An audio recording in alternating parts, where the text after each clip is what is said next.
코로나19 팬데믹으로 인해서 개인과 사회, 산업 모든 분야에서 가장 크게 달라진 점을 꼽자면 어떤 게 있을까요?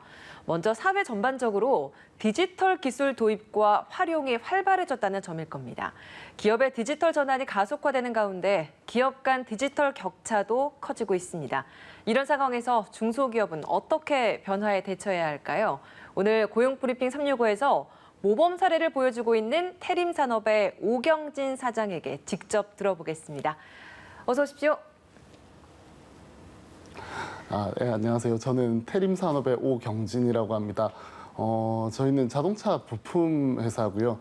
자동차 조향장치에 들어가는 핸들에 들어가는 기계 부품을 생산하고 있습니다. 핸들과 바퀴를 연결하는 부품이라서 운전자의 안전과 운전 품질에 큰 역할을 하고 있고요. 매출은 한 300 정도 되고 직원은 한 120명 정도 되는 일반적인 그리고 전형적인 자동차 부품 회사라고 할 수 있습니다. 네. 이 자동차 업계도 전기차로 그리고 자율주행차로 시대가 좀 옮겨가고 있는 그런 상황이잖아요. 이렇다 보니까 당연히 부품 공급 시장 역시도 좀 변화가 많을 것 같아요. 네, 자동차 업계도 뭐 배터리 같이 전기차에 많이 들어가는 그런 업계는 많이 호황이고요. 그렇죠. 그런데 엔진이나 미션, 트랜스미션 같은 시장은 앞으로 시장성에 대해서 없어질지 아니면 더 많아질지 고민부터 해서 언제 사라질지 네, 많은 고민들이 그러실 것 있습니다. 같아요. 네. 그래서 일부 회사들은 사람을 못 구해서 큰일인 회사들도 있고요. 또 다른 회사는 뭐 저희 같은 회사들은 또 줄어드는 일감 이런 것 때문에 고용을 유지하는 것도 참 걱정이 많습니다. 네. 그리고 저희가 근무하고 있는 동네는 이제 창원이거든요. 네. 경남에 있는 창원이라는 도시인데 인구 100만이 넘는 특례시임에도 불구하고 네. 인력난이 있을 만큼 많이 어려움을 겪고 있습니다. 네. 그래서 지역 뭐 하는 일 이런 거에 따라서 여러 종류의 인력량이 있는 것 같습니다. 특례신데도 인력난이 있다라고 말씀하신 것처럼 이게 지방으로 갈수록 인력난이 더 심하지 않을까 싶어요. 네, 맞습니다. 특히나 저희 같이 창원 시내 안에 있는 회사도 이렇게 힘들지만 네. 그 위성도시, 지방에 있는 위성도시는 그런 것들이 더 심하고요. 네. 특히나 뭐 기술 인재 확보도 쉽지 않습니다. 최근에 이제 대한상공회의소에서 조사한 결과를 보면 수도권 청년 구직자 10명 중에 7명은 지방 근무를 기피한다고 하더라고요.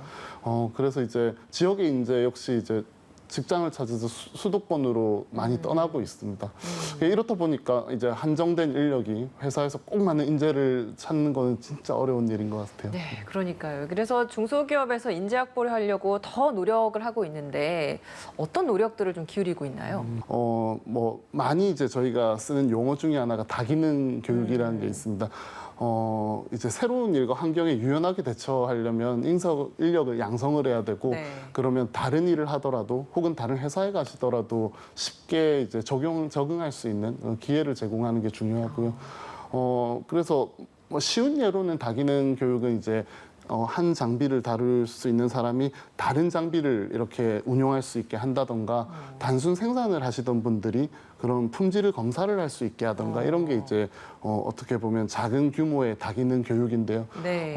근데 최근에는 이제 그 뭐 스마트 팩토리 아니면 디지털 전환 이런 것들이 일어나면서 그런 쪽에 이제 예전에는 단순 노무를 했던 것들을 데이터를 분석하고 좀 더 나은 가치를 만들거나 이런 쪽도 다기능 종류의 하나라고 할 수 있습니다. 네.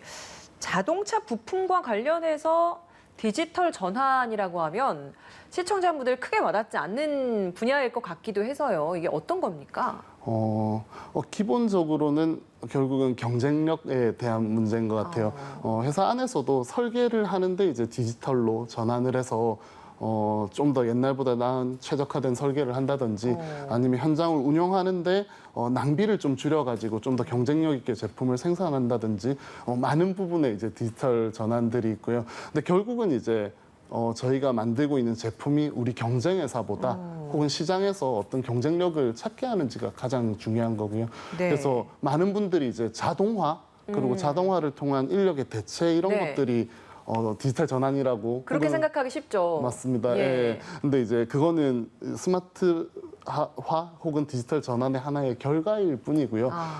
그 결과 경쟁력을 위해서 의사결정의 끝은 로봇이 있을 수도 있고 사람이 있을 수도 있습니다. 네. 근데 어쨌든 이제 국제 경제에서 저희도 수출하는 회사다 보니까 저희가 다른 회사보다 좀 더 나은 경쟁력을 바탕으로 물건을 더 이렇게 판매할 수 있는, 생산하고 판매할 수 있는 그런 거를 위한 이제 전환이 디지털 전환이라고 생각하고 있습니다. 태림 산업 같은 경우에는 그 디지털 전환의 첫 시작이 어떤 거였나요? 저희도 전통적인 제조업체다 보니까 네.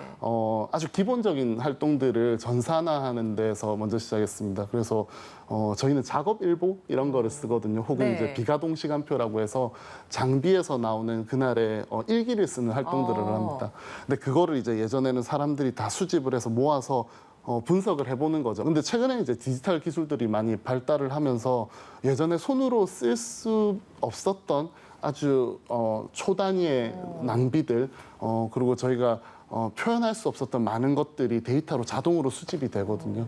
그래서 그런 것들에서 아주 기본적이래 원래 제조에서 하던 일을 전산화하고 하는 좀 더 자동화된 나은 시스템을 바탕으로 고민하고 사람들이 의사결정을 좀 더 낮게 하는 그런 쪽으로 시작을 했습니다. 예.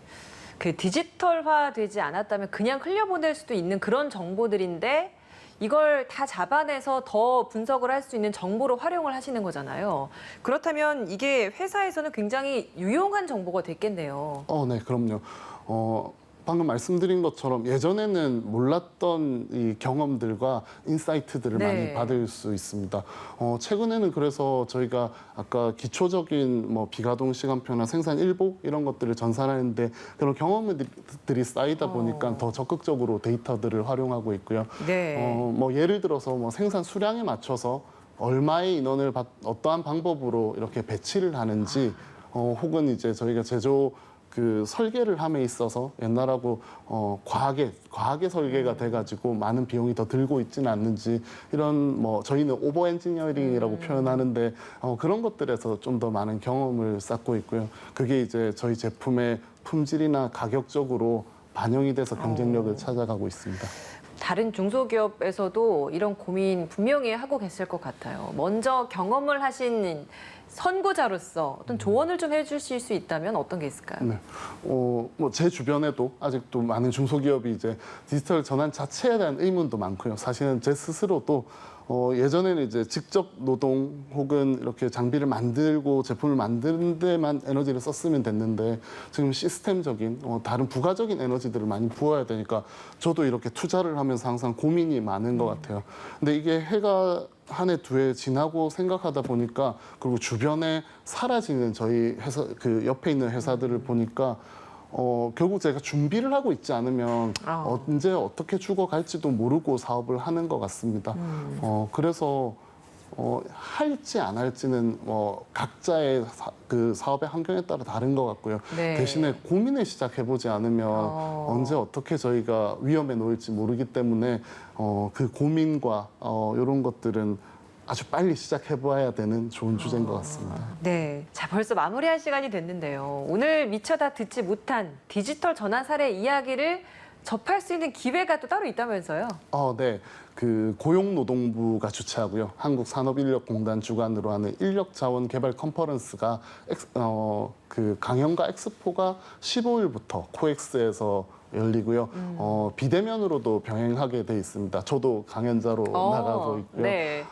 네, 디지털 대전환 사례와 저희가 이렇게 겪었던 경험들 이런 것들이 잘 공유될 수 있는 그런 행사일 것 같고요.